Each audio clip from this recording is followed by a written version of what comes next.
ഇന്ന് എഴുന്നേറ്റപ്പോഴത്തേക്കും നേരം നന്നായിട്ട് വൈകിപ്പോയിരുന്നു.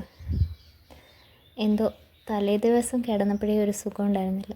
ശരീരത്തിനൊക്കെ ഒരു വേദന, ചെറിയൊരു ജലദേശം. കുഞ്ഞിക്കിളികളും ബാക്കി കിളികളും അണ്ണാനും എല്ലാവരും പോയിരുന്നു. പിന്നെ ആകപ്പാടെ ഉണ്ടായിരുന്ന ചിത്രശലവും മാത്രം. അതാണെങ്കിൽ ഉഷമല്ലരിയിൽ ഇങ്ങനെ ചുറ്റിപ്പറ്റി നടക്കുന്നു. ഇത് ഞങ്ങളുടെ ഡെയ്സി, കൂടെയുള്ളത് മഞ്ഞപ്പൂ, പിന്നെ കുഞ്ഞു നന്ദ്യാർവട്ടം, കാദംബരി, ബട്ടർഫ്ലൈ ചെടി, അങ്ങനെ കുറേ പേരുണ്ട് കേട്ടോ. ഇവിടെയുള്ള എല്ലാ ചെടികൾക്കും, ഒട്ടുമിക്ക ചെടികൾക്കും തന്നെ ഓരോരോ പേരുണ്ട്. ചെമ്പരത്തിപ്പൂ ഇപ്പോൾ വെള്ളമില്ലാത്തതുകൊണ്ട് അധികവും പോയി. ഇത് ചാച്ചൻ നട്ട ചെത്തിയാട്ടോ. പാഷൻ ഫ്രൂട്ട് ഇത്തവണയും തകൃതിയായി ഉണ്ടാകുന്നുണ്ട്.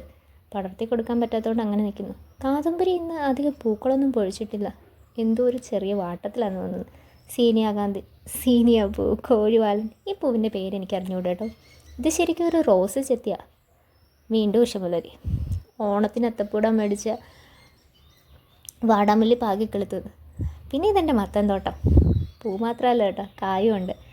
മത്തങ്ങ അരിശ്ശേരി ഉണ്ടാക്കാൻ മേടിച്ച മത്തങ്ങയുടെ കായിട്ട് കിളുത്ത് വന്നു. പിന്നെ ഞാനതിനെ പടർത്തി.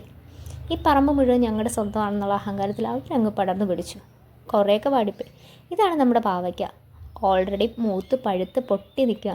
എന്ത് നിറമല്ലേ അതിനെ കാണാനായിട്ട്. പുറമെ മുഴുവൻ മുള്ളാണെങ്കിലും ഉള്ളിൽ ഭയങ്കര സോഫ്റ്റാണ്. എന്ന് കരുതി കഴിക്കാൻ തുടങ്ങിയാലോ ഒടുക്കത്തെ കയ്പ്പ്. ഇതാ ഡെയ്സി. ഡെയ്സിയിലെ ഇല അത്രയും പൊഴിഞ്ഞുപോയി. ഇവരെയൊക്കെ എടുക്കാനുള്ള ഈ പറമ്പ് ശരിക്കും വെല്ലുമച്ചിയുടെ ഭാഷയിൽ പറഞ്ഞാൽ എസ്റ്റേറ്റ് നിറയെ മരങ്ങളായിരുന്നു. ഈ അടുത്തിടെ 5-6 ആഞ്ഞിലി കൊടുത്തു കേട്ടോ. ഈ പരിസരത്തൊക്കെ പണ്ട് വെറ്റക്കൊടിയായിരുന്നു, 3-4 ഞങ്ങളുടെ വീട്ടിലത്തെ വെറ്റക്കൊടി അവസാനം 2018 വെള്ളപ്പൊക്കത്തിൽ പോയതാണ് കേട്ടോ.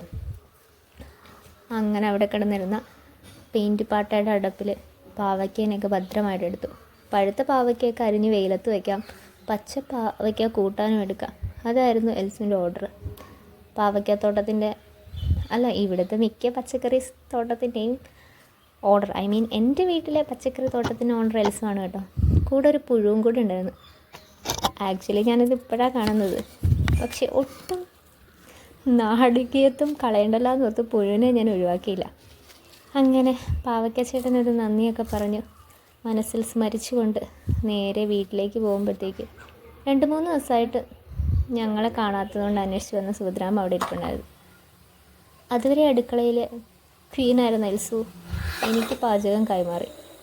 പിന്നെ ചിരട്ടപ്പുട്ടും ബീഫ് കറി ഓൾറെഡി ആയതുകൊണ്ട് വലിയ പാടൊന്നും ഇല്ലായിരുന്നു കേട്ടോ. ആക്കേണ്ട ചുമതല എനിക്കായി.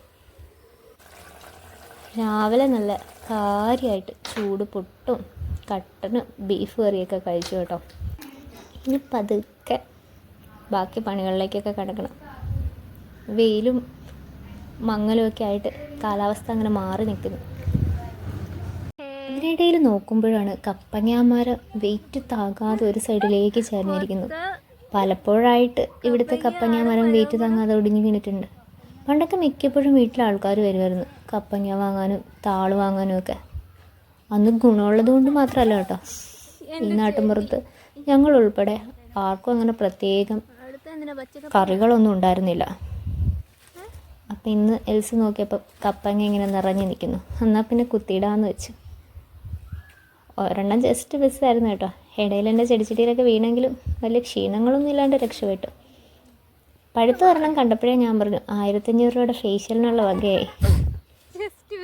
എല്ലാ പ്രാവശ്യവും കപ്പങ്ങ വീഴുമ്പം എടുത്തു വയ്ക്കണമെന്ന് ഓർക്കും. പിന്നെ ഒട്ടും അമാദിച്ചില്ല.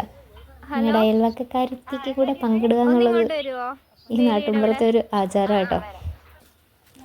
മിക്കപ്പോഴും ഇവിടങ്ങളിലൊക്കെ ബാർട്ടർ സിസ്റ്റം ഇപ്പോഴും നിൽക്കുന്നുണ്ട്. കൊടുത്തൽ വാങ്ങൽ, അങ്ങനെ അതും കൈമാറി.